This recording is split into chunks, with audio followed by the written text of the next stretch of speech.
നാളെ ബാങ്ക് ജപ്തി ചെയ്ത കുറെ മെഷീനറീസിന്റെ ലേലം നടക്കുന്നുണ്ട്. മാന്യമായ തുകയ്ക്ക് നമുക്കത് ലേലത്തിൽ പിടിക്കാം. എന്തു പറയുന്നു?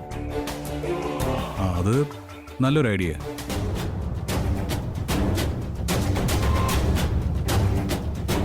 ശരിയാ. അപ്പൊ പുതിയ മിഷനറീസ് ഇമ്പോർട്ട് ചെയ്യുന്നതിന്റെ കോടികൾ നമുക്ക് ലാഭിക്കാം. എന്നാ ആദി, ഇന്ന് തന്നെ ജപ്തി കിടക്കുന്ന മെഷീനറീസ് നീ ഒന്ന് കാണണം.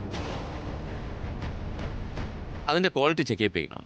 നമുക്ക് പറ്റുന്നതാണെങ്കിൽ നമുക്ക് നേടിയെടുക്കാം. എന്താ? ശരി അച്ഛാ. ആഹാ, അത് നന്നായല്ലോ. ഞാൻ അറിയാതെ കമ്പനിക്കാരൻ ചർച്ച ചെയ്യാണോ? അതിന് ഐശ്വര്യ, ഇതങ്ങനെ ഒരു ഒഫീഷ്യൽ മീറ്റിംഗ് ഒന്നും അല്ല. അല്ലെങ്കിൽ അരുണിനെ വിളിക്കില്ലായിരുന്നോ?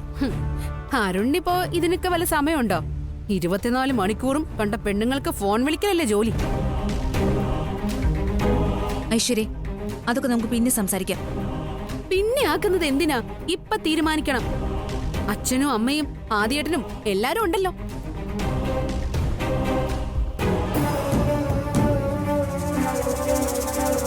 രണ്ടിലൊന്ന് എനിക്ക് ഇന്ന് അറിയണം.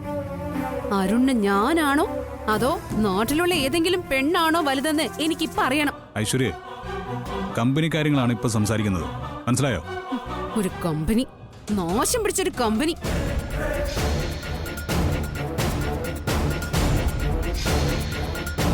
ഇവിടെ എന്റെ ജീവിതത്തിന് ഒരു വിലയില്ല. 24 മണിക്കൂർ ഒരു കമ്പനി.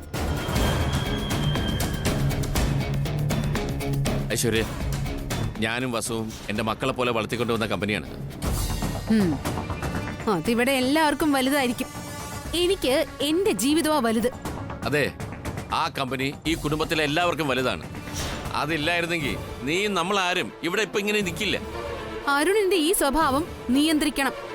അതിന് പറ്റുമോ ഇല്ലയോ അതാ എനിക്കറിയേണ്ടത്. അല്ലാതെ കമ്പനിക്കാര് എനിക്ക് പറയണ്ട. അറിയണം, നീ കമ്പനിക്കാരെ അറിയണം. നമ്മുടെ കമ്പനി ഈ അവസ്ഥയിൽ എത്തിച്ചത് നീയാണ്.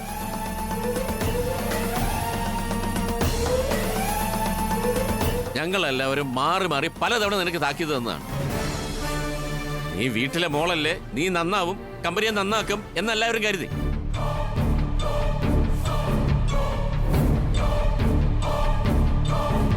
അപ്പൊ നീ എന്താ ചെയ്യുന്നത്? എങ്ങനെയും കമ്പനി പൊളിക്കുക അല്ലേ? അതിനല്ലേ നീ ശ്രമിക്കുന്നത്?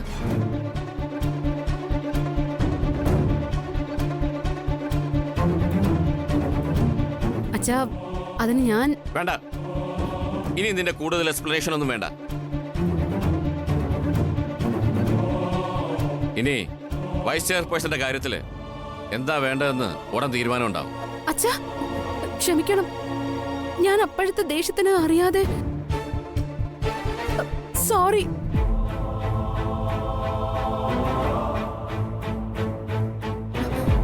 ആദ്യേട്ടാ, അങ്ങനെ ഒരു കടുത്ത തീരുമാനം വേണോ? അമൃതേടത്തി, ഒന്ന് അച്ഛനോട് പറ. നിങ്ങൾ രണ്ടാളും പറഞ്ഞ അച്ഛൻ കേക്കും.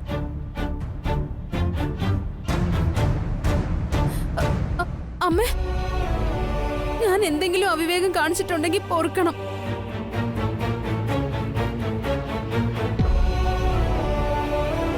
അമ്മ അച്ഛനോടൊന്ന് പറയണം. ആനന്ദേട്ടൻ പറഞ്ഞത് കേട്ടില്ലേ? ഞങ്ങൾ മക്കളെ പോലെ വളർത്തിക്കൊണ്ടുവന്ന കമ്പനിയാ. അത് തകരുന്നത് സഹിക്കില്ല. അമ്മേ, അപ്പൊ എല്ലാവരുടെയും അഭിപ്രായം ഐശ്വര്യ കേട്ടല്ലോ.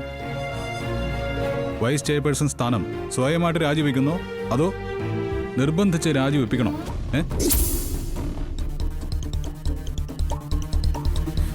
അമ്മേ, ഇല്ല. എന്താ ഇത് ഐശ്വര്യ? വേണമെങ്കിൽ കൊന്നോ.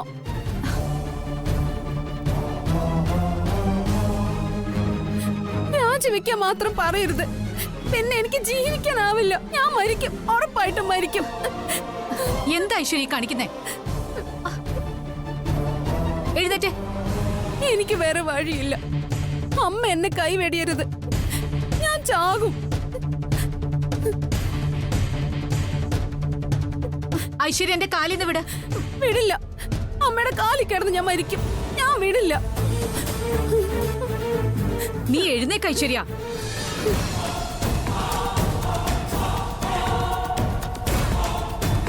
എന്തായാലും എനിക്ക് വേണ്ടി ഇവിടെ എല്ലാവരും ഒരു വട്ടം കൂടി ഇവളോട് ക്ഷമിക്കും.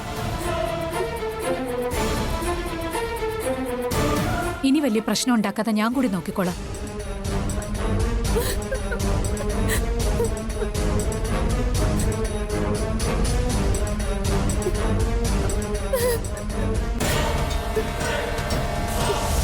ആനന്ദേട്ടാ, എഴുന്നേക്ക് ഐശ്വര്യ. അമ്മ എന്നെ ഉപേക്ഷിക്കല്ലേ. ഞാൻ സാവകാശം ആനന്ദേട്ടനോട് സംസാരിക്കാം, വേണ്ടത് ചെയ്യാം. ഉറപ്പാണോ അമ്മ? അതെ. എല്ലാവരും പറഞ്ഞത് കേട്ടല്ലോ. ഇനി കമ്പനിയിൽ നിന്റെ ഭാഗത്തു നിന്നും ഒരു കുറ്റം ഉണ്ടാവാൻ പാടില്ല. ഞാൻ ഏറ്റമ്മേ. ആദ്യോട് ഞാൻ പറഞ്ഞ് ശരിയാക്കാം. നല്ല അമ്മ. ശരി.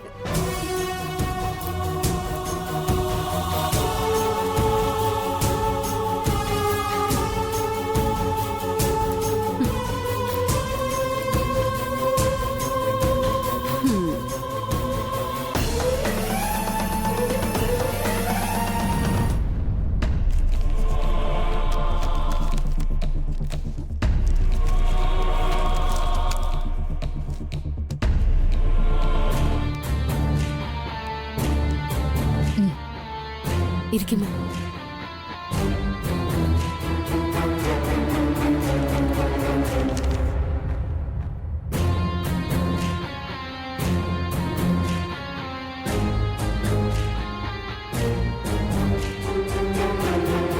നമ്മുടെ ബിൽഡിംഗ് ടെൻഡർ തുക 1.5 കോടി രൂപയാണ്. അതിനേക്കാൾ വലിയ തുകയ്ക്ക് ഇവിടെ ആരും ടെൻഡർ കൊടുത്തു കാണില്ല. അത് ഉറപ്പല്ലേ അമ്മേ? ഇവിടെ ഇരിക്കുന്നവരൊന്നും അതിന് കേപ്പബിളേ അല്ല.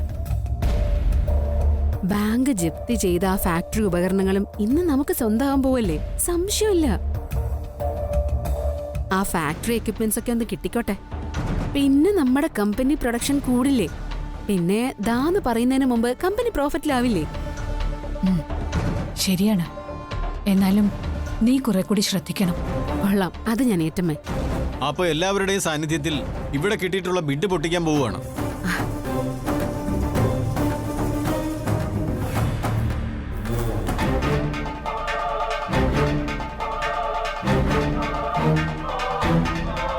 ഭുവനചന്ദ്രൻ PK ഹൗസ് 1,25,00,000 രൂപ.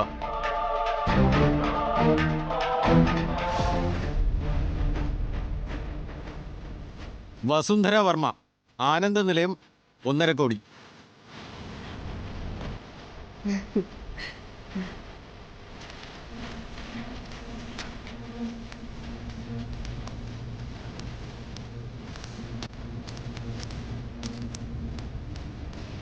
സാറ ജേക്കബ് 1,10,00,000 രൂപ. കണ്ടോ അമ്മേ, നമ്മളാ വലിയ കൊട്ടേഷൻ നൽകിയിരിക്കുന്നേ. ഇനി അതിനെ വെല്ലാൻ ആരും വരില്ല.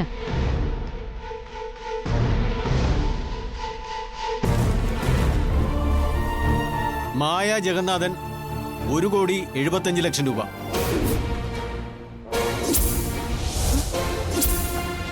അമ്മേ,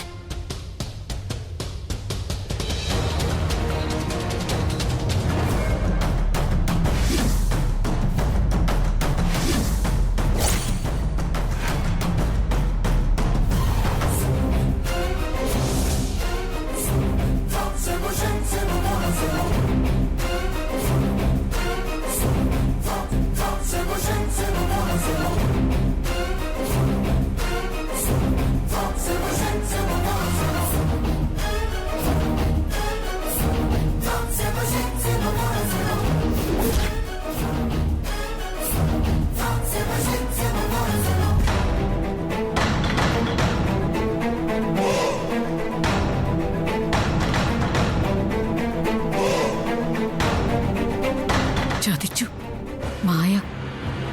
ഇത് മനഃപൂർവ്വം നമ്മളെ തോൽപ്പിക്കാനാ. ഛേ, നമ്മുടെ അവസാന പ്രതീക്ഷ തകർന്നു.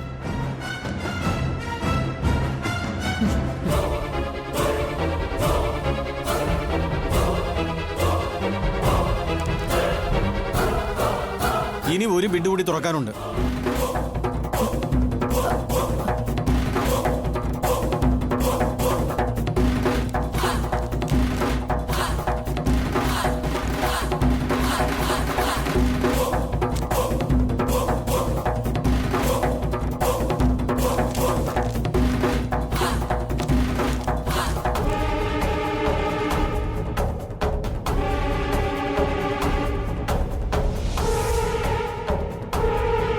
ശ്യാമ അഖിൽ ആനന്ദ നിലയം.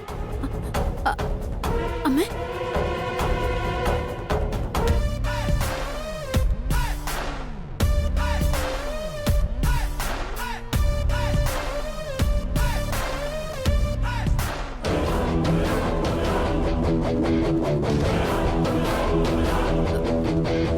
അമ്മ ഇവരെന്താ ഇവിടെ?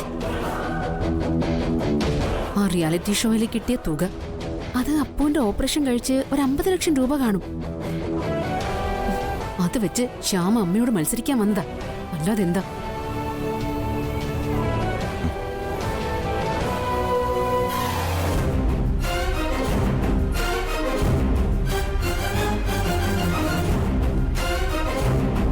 ഇരിക്കെ.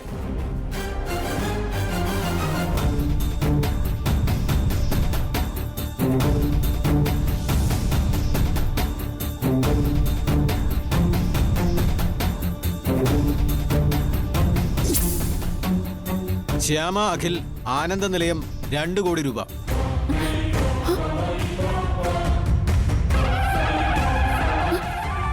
അമ്മ,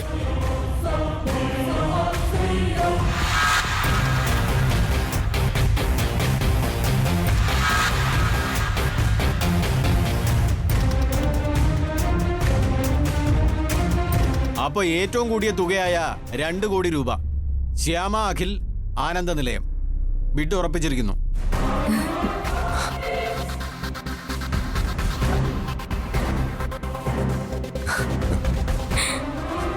ശ്യാമ വീണ്ടും നമ്മളെ ചതിച്ചു. ഐശ്വര്യ, പോകാം.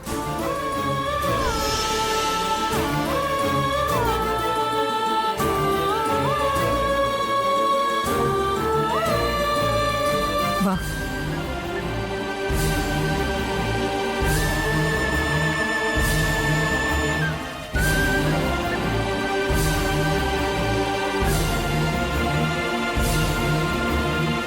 ശ്യാമ, സർ, ഒന്ന് ചെല്ലട്ടെ.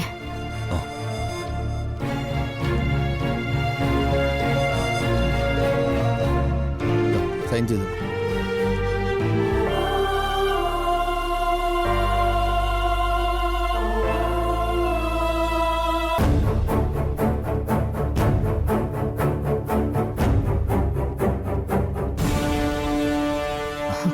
Thank you sir.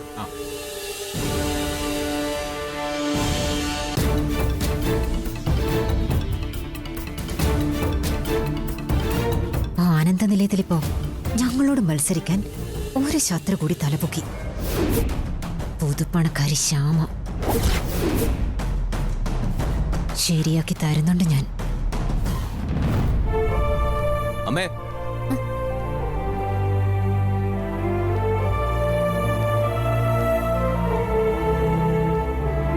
അമ്മയെ വിഷമിപ്പിച്ചപ്പോ രണ്ടാക്കും തൃപ്തിയായല്ലോ അല്ലേ? എന്നെ തോൽപ്പിക്കാനാ ഇവനെയും കൂട്ടി നീ ഇറങ്ങിയിരിക്കുന്നത് അല്ലേ? അമ്മ ശ്യാമയെ വെറുതെ വഴക്ക് പറയുന്നത് എന്തിനാ? ഞങ്ങൾ ആ തുകയ്ക്ക് ബിഡ് ഉറപ്പിച്ചില്ലായിരുന്നെങ്കിൽ ആ മായയെല്ലാം സ്വന്തമാക്കുമായിരുന്നു. അതെന്താ അമ്മ ഓർക്കാത്തത്?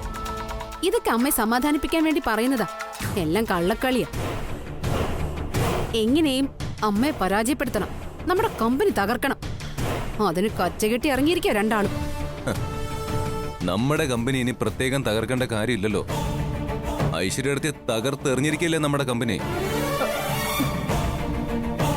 അപ്പൊ ആ തകർച്ചയില് അവസാനം ആണി അടിക്കാൻ വേണ്ടിയിട്ടാണ് ഇവള് നിന്നെയും കൂട്ടി ഇങ്ങോട്ട് വന്നിരിക്കുന്ന അല്ലേ? അതെ, എന്നാ അങ്ങനെ തന്നെ കരുതിക്കോ. മനഃപൂർവ്വം തകർക്കാൻ വന്നതാ. കണ്ടോ അമ്മേ, ഇപ്പൊ അറിയാതെ സത്യം പുറത്തു വന്നത് കണ്ടോ?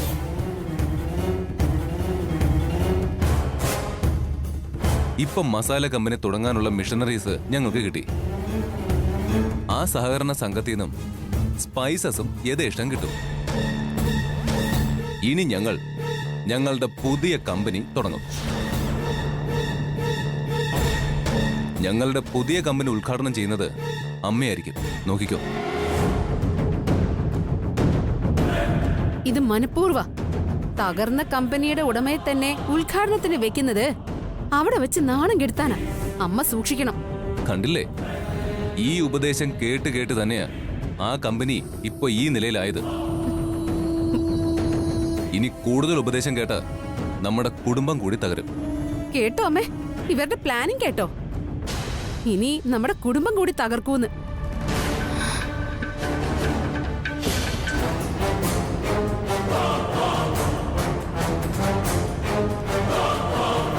ഈ നിൽക്കുന്ന ഇവളുടെ വാക്ക് കേട്ട് നീ നടന്നോ? തകരുന്നത് നമ്മുടെ കമ്പനിയും കുടുംബവും ആവില്ല, നിന്റെ ജീവിതം. എന്റെ അഖിമോന്റെ ജീവിതം തകരുന്നത് എനിക്ക് സന്തോഷമല്ലടാ. ഈ അമ്മയ്ക്കത് സഹിക്കാനാവില്ല, ഓർത്തോ?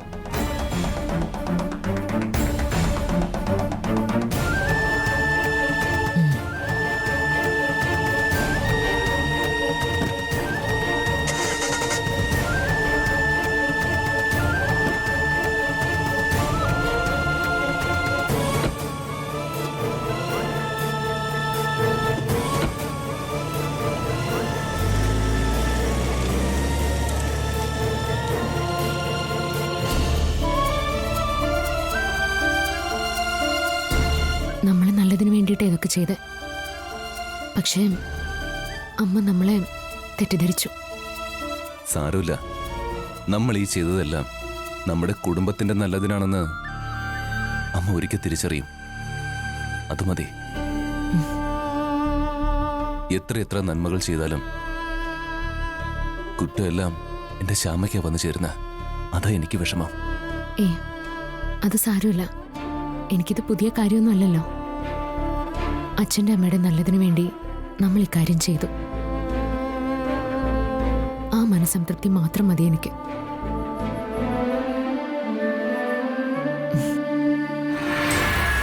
ഇപ്പൊ ഒരു കാര്യം ബോധ്യമായി. ശ്യാമയും അഖിലും വസുന്ധരയുടെ മുഖ്യ ശത്രുക്കളാ. അത് നന്നായി. ഇനി ഇത് വെച്ച് ഒരു കളി കളിക്കണം. നോക്കാം.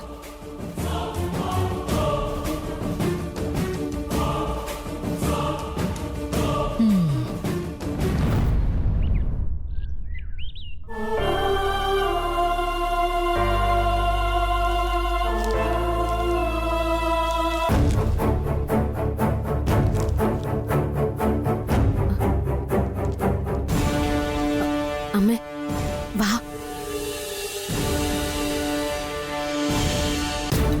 ആ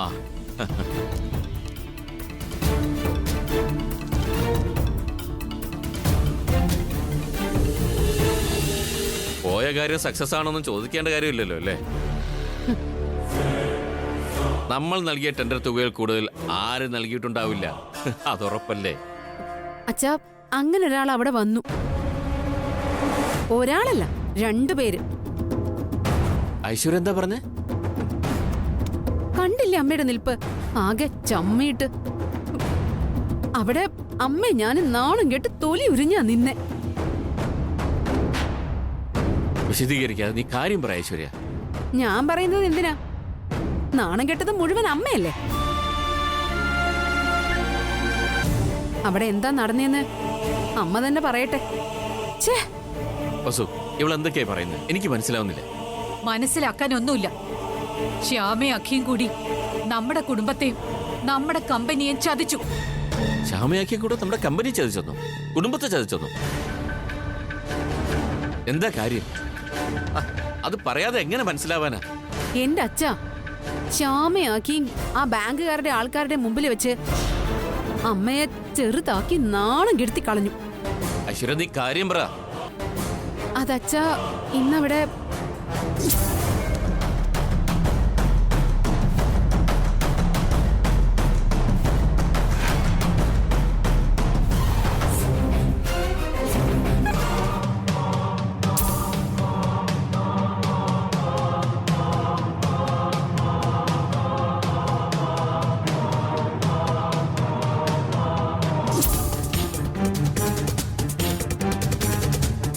കണ്ടോ കണ്ടോ, ഇത് കേട്ടതേ ഉള്ളൂ.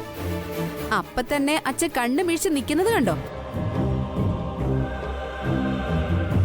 അപ്പോ നേരിട്ട് അനുഭവിച്ച അമ്മയുടെ കാര്യം എങ്ങനെ നമ്മുടെ അമ്മ ഇത് സഹിക്കുക? അച്ഛൻ തന്നെ പറ. അല്ല അഖിൽ ശ്യാമയെ നമ്മളോട് അങ്ങനെ ചെയ്യൂ? അല്ലെങ്കിൽ തന്നെ ഈ കമ്പനി എന്ന് പറഞ്ഞാൽ അവരുടെയും കൂടെ അല്ലേ? എനിക്കൊന്നും മനസ്സിലാവുന്നില്ലല്ലോ. ഹാ, ഇതാ ഇപ്പൊ കാര്യം. അമ്മ ചമ്മി നാണം കെട്ട് വന്നിരിക്കുന്നു. അപ്പോ അച്ഛൻ തെറ്റ് ചെയ്തവരെ ന്യായീകരിക്കുന്നു. ആനന്ദേട്ടൻ ഇനി എന്തൊക്കെ ന്യായീകരിക്കാൻ ശ്രമിച്ചാലും ശരി, ശ്യാമയോടും അവൾ കൊത്താശ ചെയ്യുന്ന അഖിയോടും ഇനി ഞാൻ പൊറുക്കില്ല. എന്നിട്ട് വസു അഖിയോട് ശ്യാമയോട് സംസാരിച്ചോ? അവർക്ക് പറയാനുള്ളത് കേട്ടോ? അയ്യോ, അതൊന്നും ചോദിച്ച് വീണ്ടും എന്റെ അമ്മയെ പ്രഷർ കേറ്റല്ലേ അച്ഛാ. അമ്മ ചോദിച്ചതിന് അവര് മറുപടി പറഞ്ഞ കേട്ടാലേ അഭിമാനമുള്ളവര് അപ്പ പോയി തൂങ്ങിച്ചാവും.